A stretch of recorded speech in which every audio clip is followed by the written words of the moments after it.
What is going on YouTube? This is your boy Callie. We're back with another video. It's been forever since I've uploaded, but we've just been slammed at the store. Like every time I want to record a video, something comes up.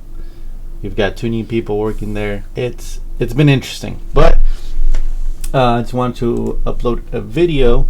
There's a couple questions here that some of you guys had, so I'm gonna go through some of these and see if we can answer them, and upload something for you. And if you guys have any more questions, or you guys want to continue doing a video like this where you guys post questions and I answer them, we can definitely go ahead and do that.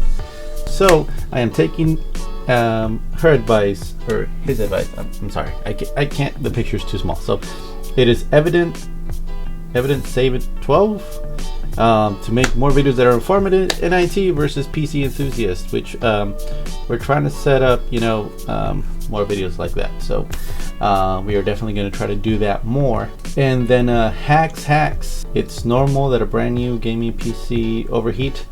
No, it is not. That means there is definitely something wrong, whether it is a new PC that you built or a pre-built. Something definitely isn't right, and for the most part it is going to be whether you didn't put the CPU cooler or heatsink or your AIO properly, or you didn't peel the little plastic that covers the liquid cooler or the heatsink, or you didn't apply the proper amount of thermal paste. I've seen it where you add a lot and it ends up going everywhere, and it's a mess. But yeah, there's definitely something wrong, and I would recommend you turn off your computer right away. Take it to a shop near you, or if you have a friend that is really knowledgeable about this, not that just kind of knows, somebody that's knowledgeable, because it could damage your components. Yeah, you definitely don't want that. Dragon Heart is the reason why I wanted to make this video. It's been like 3 weeks ago since he has the question, and I promise I've been trying to get to it, but we've just been super busy. But here we go. The comment says, congrats on subs, man. Also thinking of starting my own computer repair business. Everywhere I go for research on the subject tells me not to do it. I am very stubborn, however, and would do it anyways. I work at a computer repair shop right now, but would like to become independent in the near future. Do you have any advice on where to start? Did you start off at home or straight to the storefront? What were some challenges when it comes to on-site repairs, such as weirdos? Thank you in advance if you ever make a video on the subject, which we're doing right now. Let's go ahead and start on the research of why it is a bad idea to start computer repair business right now. It kind of is, kind of isn't. I mean, it is a pretty good time. I mean, the pandemic sucks, but it is a pretty good time because everyone's working from home. A lot of people are realizing that their computers aren't working properly. They're not the best that they could be, so they're looking for someone to fix their computers. That's why we have been completely busy the last couple of months. I think it's been like a couple of weeks since I've uploaded, but right now it's a good time. If you do things right, it is a good time. If you promote yourself properly, it is a really good time to start this business. Do you have any advice on where to start? Usually I say, friends and family, and then, let them kind of put the word out there. If you got business cards, make business cards. I don't know about how it is where you live, but here where I live, there's some places where they let you go and put business cards on their business. Usually it's like grocery stores or mom and pop shops around town. So it doesn't hurt to ask.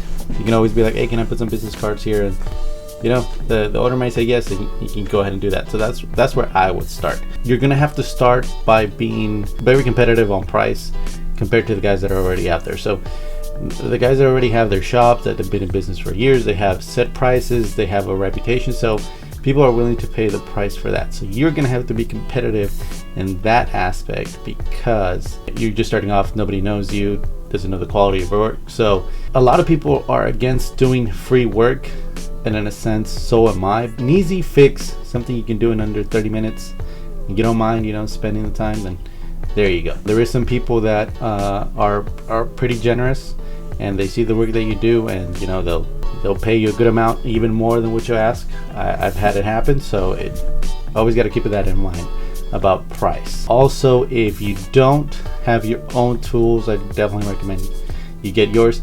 And this is the big one that a lot of people get wrong. A lot of people think, oh, I gotta go and buy all the tools right now to get it going, and then you just go into debt and it sucks. What I recommend is getting like a tool set. I don't know if you're going to be doing computer repairs or also phone repairs, but if you're going to be doing phone repairs, I recommend you get a toolkit. The iFixit Tech toolkits is what I recommend if you're going to be doing phone repairs. If you're going to be doing computer repairs, get a full set of screwdrivers. For the majority, you can get away with one, but it's always good to have several tools, several screwdrivers. Zip ties are a godsend, and they're super cheap. Thermal paste, I would always keep that on hand because you just never know when you're gonna need it. You really don't need a lot to start if you know what you're doing, but you definitely have to go put it out there, try to communicate with people, have your family or relatives, spread the word. Start, social media is where it's at right now. So if you get an Instagram or Facebook or something like that, you definitely got to push that. If you are thinking about going into a storefront, I'm gonna let you know right now that for the most part, the first 3 years, it is going to be rough. I always recommend that you start, from home. You go to the customers' houses, and then you charge them. Once you have enough money where you can afford the rent on a space for like a full year without losing any money, that's when I recommend you can move to a storefront, because it is very difficult once you start getting to employees. You have to do payroll and all that stuff, so there's a lot of overhead that a lot of people tend to oversee. So I would definitely recommend you start from home rather than trying to go straight to a storefront, unless you have the funds to do it. What are some of the challenges when it comes to on-site repairs, such as weird shit that's happened to me?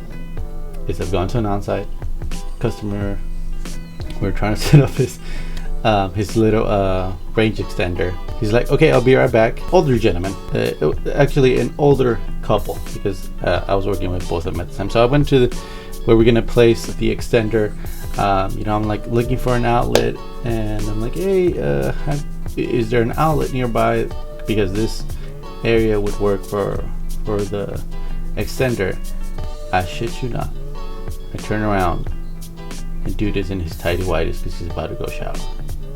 So I was like, look, man, you either gotta put some pants on, or I gotta talk to your wife, because I can't be having this. If this isn't a good time, I'm gonna leave and I can come back a separate time, but I'm gonna have to charge you for what's already happening. So you always gotta tell the customer up front that time slot that you're going is set specifically for that.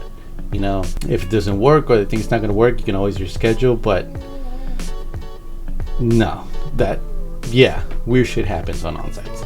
And if you can, take payment up front, because there will always be all these people who you do the work, you spend an hour or two there, and then at the end they're like, oh, well, it looks like you didn't really do a lot. I don't feel like it's worth it. And they try to screw you over with payment. So I would definitely recommend to try to get payment up front. Let them know, look, I need to take payment up front. If, for example, if it's a couple hours, if you already set up a quote for like about 2 hours and it takes maybe an hour and a half, you can always tell them, what, if it's less, we can adjust it and I can give you some money back or anything like that. But if you can, take money up front, because there will be those people who will try and get work done for free and not pay you. And there is a lot of those people out there. So that is my advice on that. Manny Irizarry, I probably butcher that. So he was asking how his business. I run a small repair shop in New Jersey, and was wondering where I purchased the tech benches and the shelves. So I honestly don't know, but the big boss man did say that we have several of them in our warehouse, and he says he was willing to sell them. Shipping for that is gonna be crazy money, but let me know. I can pass that information along to the boss man corporate, and see if we can get some out there, because I have looked and I cannot find anybody who sells them besides the ones that Uline had, and they weren't even the same, because this is 3. There's the main desk, and then there's the 2 shelves, which is the middle one, and then the top one, and then the one from Uline, I think it was only 2, or they were pretty small, and these ones have a decent size. So if you want them, we can definitely make that happen. We would just have to figure it out with corporate on how we would get those to you. I think those were the main questions that I was looking to answer. Yo, we're at 259 subscribers. That's amazing. You guys are awesome. Thank you.